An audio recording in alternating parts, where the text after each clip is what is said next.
Bonjour à tous, c'est Alexandre Gerbert pour Cinéathlétique. Bienvenue dans cette vidéo qui va présenter un petit peu le concept des préférences motrices. En effet, on entend de plus en plus de personnes s'interroger sur ce concept-là.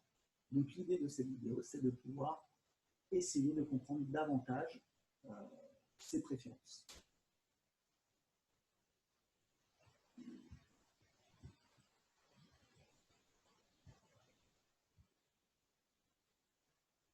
Donc tout d'abord, on va essayer de comprendre déjà ce qu'est une préférence. Une préférence, c'est un geste ou une posture qu'on va prendre de manière complètement naturelle, sans que le corps dépense de l'énergie ou qu'il n'ait besoin de réfléchir. Ensuite, on parle de préférence naturelle, de préférence motrice pour davantage individualiser, tout simplement parce que les personnes sont toutes différentes. En effet, là, si je vous demande de croiser les bras, moi je vais croiser les bras. Croisez les bras, allez-y. Il y en a qui vont mettre le bras gauche au-dessus, d'autres qui vont mettre le bras droit au-dessus, sans réfléchir. Ça, concrètement, c'est une préférence. Ensuite, nous pourrons voir que ces préférences, finalement, vu qu'on ne réfléchit pas, vu que c'est des gestes ou des postures qui nous permettent de ne pas dépenser trop d'énergie, et celles-ci vont préserver notre corps, donc on va limiter le risque de blessure.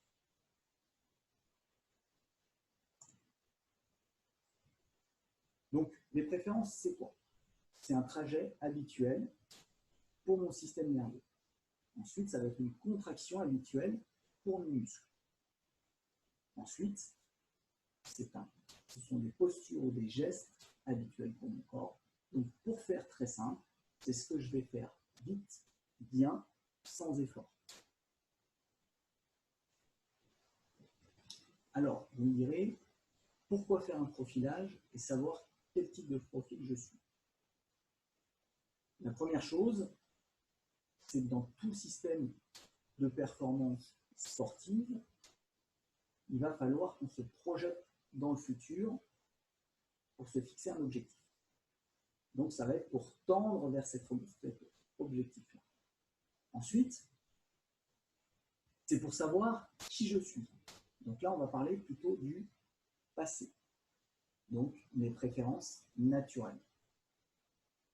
Enfin, ça va être pour savoir où j'en suis. Donc là, on va parler plutôt du présent. Savoir où en sont mes préférences, car celles-ci évoluent tout le temps en fonction des expériences qu'on fait, en fonction des sports qu'on fait.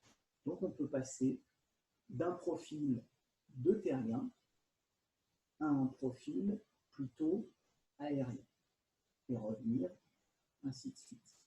Donc, en fait, l'avantage et le gros point fort de ce concept-là, c'est que c'est évolutif avec les différentes expériences que l'on peut vivre.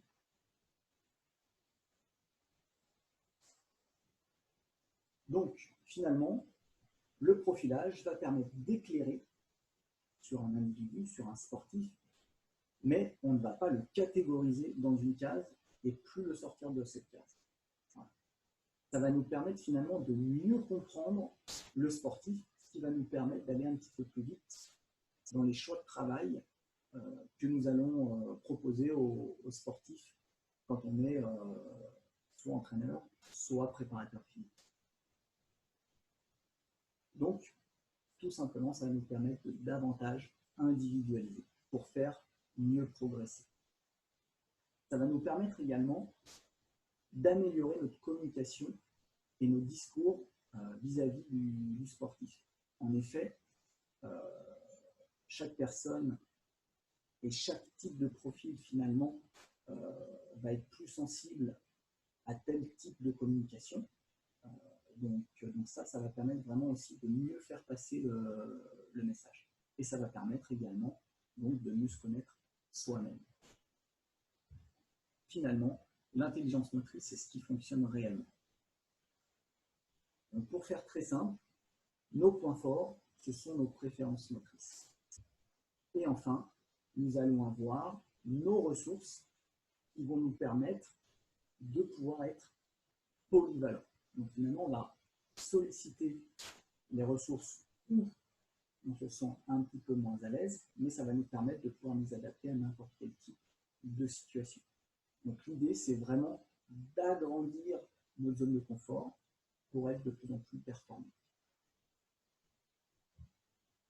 Maintenant, nous allons voir un petit peu les deux grands types, finalement, de profils selon vos lots d'haleine. Donc, selon vos lots d'haleine, il y a deux grands types de profils. Il y a les aériens d'un côté, les terriens de l'autre. Le terrien, ça va être celui qui va savoir, finalement, fléchir, passer sur l'appui, si on raisonne en termes de foulée. L'aérien, ça va être celui qui va plutôt rebondir et exercer des forces verticales très importantes.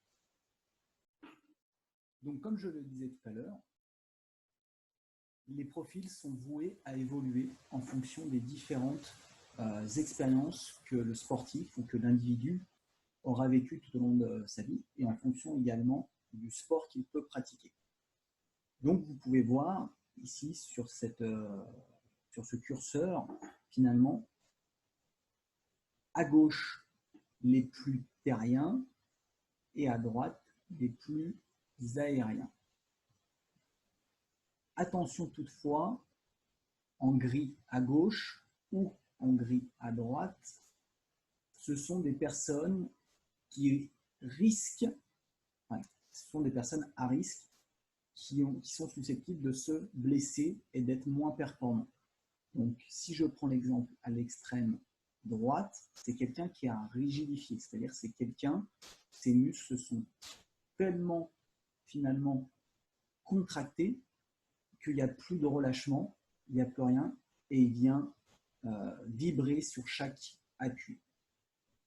Quelqu'un qui est à l'extrême gauche, c'est complètement l'inverse, ça va être quelqu'un qui va être hyper laxe, et donc là qui risque également de développer certaines pathologies. Voilà. Donc ceci, on peut le faire évoluer avec différents types d'exercices. Par exemple, quelqu'un qui se situerait ici, qui serait trop rigide, et ben pour le refaire basculer peut-être plutôt de ce côté-ci, on va lui proposer quelque chose d'un petit peu plus terrien en termes de préparation physique, et vice-versa. Voilà.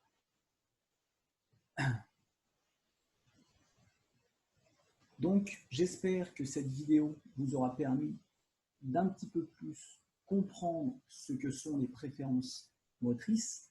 Nous verrons dans une prochaine vidéo des exercices type terrien, des exercices type aérien. Sur ce, je vous souhaite une excellente journée.